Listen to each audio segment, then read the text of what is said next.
Rinkwide's Jeff Paterson is our Canucks reporter. And Jeff, have we reached the stage where we can start complaining about the entertainment value of victories? I think so. I mean, look, that is a glorified AHL roster. We all know that the Connor Bedard storyline went away a month ago, and that was disappointing, obviously, on a lot of levels.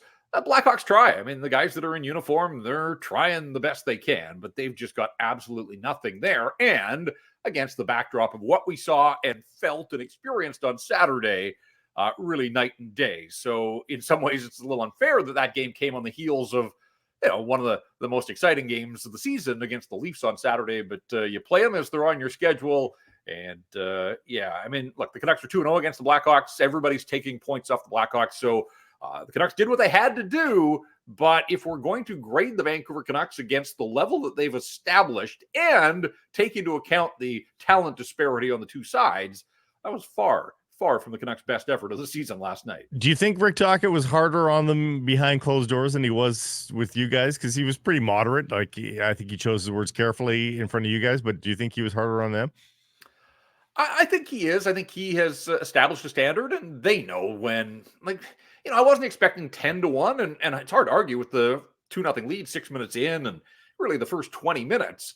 But, we have seen some teams claw back recently. Like Pittsburgh came all the way back from a 2-goal deficit. Canucks won that game in overtime. But Columbus at the end of the road trip, they reeled the Canucks in. The Leafs the other night after a 3-0 lead. So, against a better opponent, if the Canucks played the way they did in the second period, I think that they would have invited trouble. But again, context matters, and you're facing one of the worst teams in the league with the worst power play and a team that just cannot score goals. So they were probably safe at 2-0, but just totally disconnected in the second period. Like they spent way too much time in their own zone. They had trouble completing passes on the breakout, and then took uncharacteristic penalties as well, right? Sam Lafferty puts the puck over the glass, the too many men penalty. Like they just seemed off in that second period, and maybe it was as simple as, the letdown from beating the Leafs and then getting a comfortable 2-0 lead, but it did feel like they took their foot off the gas. And, if they do that against 20 of the 32 teams in the league, they may not have found themselves cruising in the third period. They may have been right back into a tie hockey game, but did what they had to do against the Blackhawks. But my sense is that Rick Tocchet knows when his team is on, and he didn't have particularly high praise for the Lotto line, and nor should he. I mean, they had 2 shots on goal. Paterson and Miller each had 1, and Brock Besser didn't have a single shot on goal. So and that's not an isolated incident. That's been a couple of games now. They need more from those guys, but at the end of the night, they've got a goaltender that's not giving up much right now, and they get enough offense regardless who the opponent is. 17 straight losses on the road for Chicago. That is quite a mark. He was asked pregame, are you worried about this being a trap game? And he said, I'm not, because our second period against Toronto was so poor that he thought the guys were focused. And there you go. I thought those were interesting. I thought those were really interesting comments at the morning skate on Monday, where he said, I thought we were cocky. That was his word, cocky against the Leafs. And then he said a little humble pie. And he thought that would help focus his group, that, even though it's the Blackhawks, you just can't allow yourself any lapses. So again, I think he's cracking the whip behind closed doors. I think he's keeping his team in line, and they've established a bar for themselves. I think they know that they didn't get away with one, again, because they jumped all over the Blackhawks early, but they are going to have to play more complete 60-minute efforts over the balance of the season. Kuzmenko with 2 points, his first point since December 23rd against San Jose. How much of that do you think? And out there protecting a 2-goal lead in the final minute. Do you think he would have been protecting a lead against another club? And how much of it being Chicago do you think led to finally snapping the schneid here? Look, the effort was there. I don't want to discount what Andrei Kuzmenko did, because far too often the conversation has been about, why was he benched? Is he going to play next game? He dug in, and that pass was sensational. And you see that, and you think, how in the world could this guy not have had an assist since November 15th? Like, it makes no sense. And then he goes out, and 5 minutes later, he gets a second one. But you mentioned 2 words there, Matt: San Jose. So I went back and I looked, and the last 4 multi-point games for Andrei Kuzmenko this season: Chicago, San Jose, Ottawa, and San Jose in that 10-1 romp. You have to keep that in mind. Like, you can't just feast when the getting is good, and that seems to be what he's doing. But again, I just like he was invested, on the Quinn Hughes goal. It's a second assist, but the work that he does down low to win his battle sure. and protect the puck and those types of things, like not every second assist is equal. And so that's why I say I don't want to make this sound like a slight on Andrei Kuzmenko. Everybody's been wanting, where are the points? Well, he produced points last night. He was in on both of their goals, but there are better teams out there than the Chicago Blackhawks. And so I do think, it remains an open file as far as, when can he step up? When can he pull on the rope in the right direction to help this hockey club? But yeah, I mean, absolutely. And talking said afterwards, like a bit of a nod, just to a bit of a test case as well. Their 2-0 lead was safe in the final minute. The Hawks were not going to mount a furious comeback. And so I like the fact, a little love there at the end, put him out in that situation, see what he can do. He was fine. He complimented him for the way that he surfed, as he said, on one of the Blackhawk players, just to, keep him at arm's reach and make sure that he didn't get away and create anything there. So a step in the right direction. Let's go with that for Andrei Kuzmenko, and a wild assist. I mean, that was terrific stuff. And, if Pia Suter had missed that one, that would have been on Pia Suter. It would have been on Andrei Kuzmenko. Suter should have got one later in the game as well. The ice time in the end for the Lotto line is exactly what it deserved to be. But I do wonder, I was suspicious about the start of the game and their usage in the first place, with how low their ice time was. Didn't see them really for the first 7 minutes of the hockey game. And I almost wonder, and I'm looking ahead now to the usage of the goaltenders. He mentioned that Casey DeSmith's going to play in one of these next two games. Maybe do they call up Artur Silovs, or do you call up somebody and give Demko the full night off, maybe in the final game before the break, to try to give Demko a break because he's going to the All-Star game? Like, I wonder if he told the Lotto line before the game, I'm not going to play you guys much in this game. Hopefully we get an early lead, and I'm going to try to give you guys a rest, because it certainly seemed like he made a concerted effort with no special teams involved to keep them on the bench in the first half of that first period. Yeah, I think there may be some of that. I think also just the way that guys like Höglander and Garland had played against the Leafs, he said that he wants to, get them into a regular rotation. And the fact that there wasn't special teams allowed him to roll 4 lines there.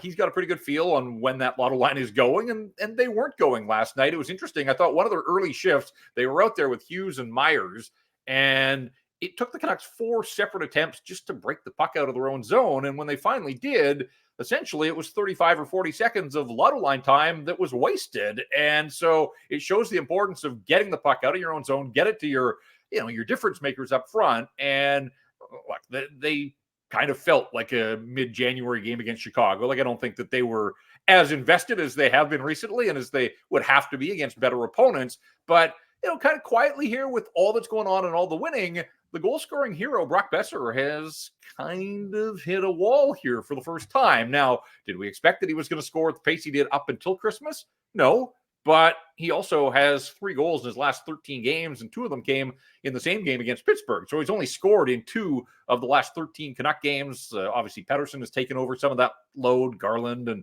other guys. But, like, Brock's going to get to 30. I'm not the least bit concerned, but 40...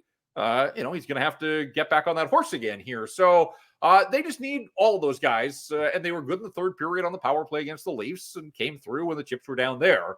But I kind of felt like they wandered through a pretty sleepy game against Chicago. As for goaltending, thought it was fascinating. In my mind, went to the rink at the morning skate, just assuming it was going to be a Casey DeSmith start against the lowly Blackhawks.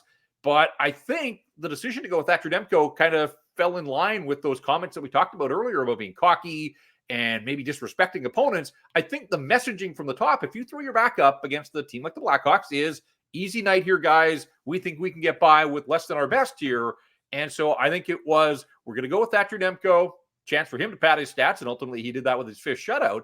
But I wouldn't be shocked at all if they come back with DeSmith, even off a Demko shutout against the Blues, who beat the Canucks at the start of that 7-game road trip. And with that same reasoning, that maybe by starting your backup, you snap your team to attention a little bit more and hope that they dig in and play better, as they have all season when Casey DeSmith has been in there. So we'll wait until Wednesday for a goaltending decision. The coach is on the record as saying DeSmith will get one of these games. I'm kind of leaning to him getting the nod against the Blues on Wednesday night. I saw you're standing on the table demanding Nils Höglander get some power play time, as I think many are off that 2-goal performance in Toronto. You take a look at where he's at. You take a look at Kuzmenko, and again, it's San Jose, but let's say that he's on his way up after hitting the depths. Do they have that top 6 guy they're apparently out on the market looking for in-house, Jeff? Do you think, is that something you'll be watching between now and the March deadline, whether or not either of these guys can get into that top 6 and be that piece that management seems to think they're missing? Oh, I think they need a piece on top of what they've got on this current roster. And I think that the Andrei Kuzmenko situation is, we give him his flowers for last night, but I think that's going to be ongoing. And I think it's going to be directly related to the level of opponent and sort of the battle level of the games that they find themselves in. There'll still be some nights where his ice time is diminished in third periods, I think. And Nils Höglander has been incredible in that fourth line role. And the coach kind of feels, I think, that that's where he's best slotted right now. He's fourth on the team in goals, though, with 14, and they've all come at even strength. So I get that the second unit doesn't get a lot of ice time, and they don't score when they are out there generally. But I just think that Höglander, what's the argument? And it's a question I have to put to Rick Tocchet here at some point soon, is just what is the argument about, your second unit hasn't scored a power play goal since November. Now, the top unit, when it's on, it's on. And as we saw against Toronto, top unit can be difference makers. So, this isn't going to revolutionize the look of the Vancouver Canucks, but it just feels like a little shine for a guy like Nils Höglander who has performed so well. Plus, he knows where the net is. And so why wouldn't you? What's the downside of giving him a little bit of love and giving him the scraps that second unit gets instead of a Sam Lafferty or a Ilya Mikheyev or, Garland's not coming off there, but Connor Garland hasn't scored a power play goal this season. So, any of those guys, it's impossible for them to say, oh, they're, you can't move them off the second unit because they don't score. Why wouldn't you try a guy that's got 14 goals for you, all at even strength? Mikheyev looked a little more engaged last night as well, which is why maybe he got one of the looks there on the power play. But they're rotating that fifth guy, right? I mean, if somebody's trying to stake a claim, that fifth spot on the first unit seems to be up for grabs. Yeah, and Pius Suter's not the answer. I mean, in a short term, he's not going to hurt you, so I don't have an issue with them putting him in there. But I still, if Kuzmenko's in your lineup, I'd still go back. I would think of the power play that was 33% through the first 15 or 16 games of the season, and Kuzmenko was a part of it. That group can hum. And so if Kuzmenko is in your lineup, I still would have him back on the top unit. And then, Pius Suter scored a power play goal in Montreal, I think it was, on the 12th of November. That's the last forward to score a power play goal for that second unit. Philip Hronek cashed in a little later on there. But it kind of feels like it should be open auditions. And if that's the case, then how can Höglander not at the very least be part of this rotation? If it doesn't work, it doesn't work. And you've not lost anything, but maybe you gain a couple extra power play goals somewhere along the line from a guy that has scored 14 at even strength so far this season. How big a loss is Carson Soucy over the next 5 or 6 weeks? Yeah, I think significant. And look, they were playing with borrowed money on the health situation. And you look at the Blackhawks and some of these other teams that have been hit hard by the injury bug, and the Canucks haven't. Unfortunately for Carson Soucy, he's sort of taking up their allotment, his third time on the shelf. The first one was only a couple of games, but then, missed the time from mid-November up and through the start of that last road trip. And here now we're saying 5 or 6 weeks was the diagnosis from the coach yesterday. It sounds like a broken knuckle. And he's just a calming influence out there. He's not spectacular. He's rarely going to be a star, but plays the system, the Canucks the way that they want. He's a big part of the penalty kill. Noah Juulsen has done a nice job there, and this is going to be another run for Noah Juulsen. And so, the value of having depth that can step in and play. And Juulsen was fine last night against Chicago, and he's been fine when he's been in there. But I just think for Carson Soucy, he's long, he's rangy, he's disruptive. That's one of the things I think he does really well, and it's kind of understated on the penalty kill, is denying entries and forcing teams to regroup in the neutral zone and just take time off the clock that way.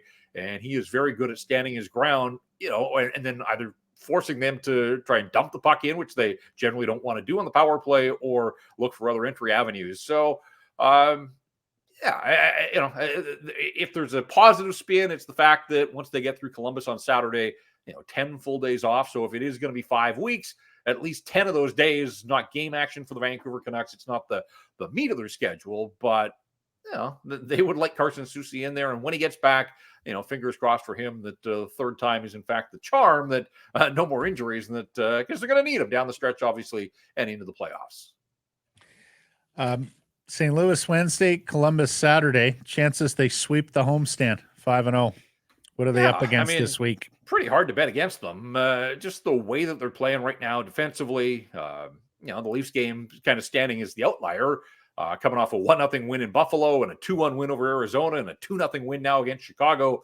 They are finding ways to grind out these low-scoring games. And that was something that they just couldn't do under Bruce Boudreau. They could score goals, but they couldn't prevent goals. And winning the low-scoring games, I think last night was the 5th time already this season that they have won when scoring 2 or fewer goals. Like, that's just a win that the Canucks didn't have in their back pocket under the previous coach. Now, some of that's goaltending.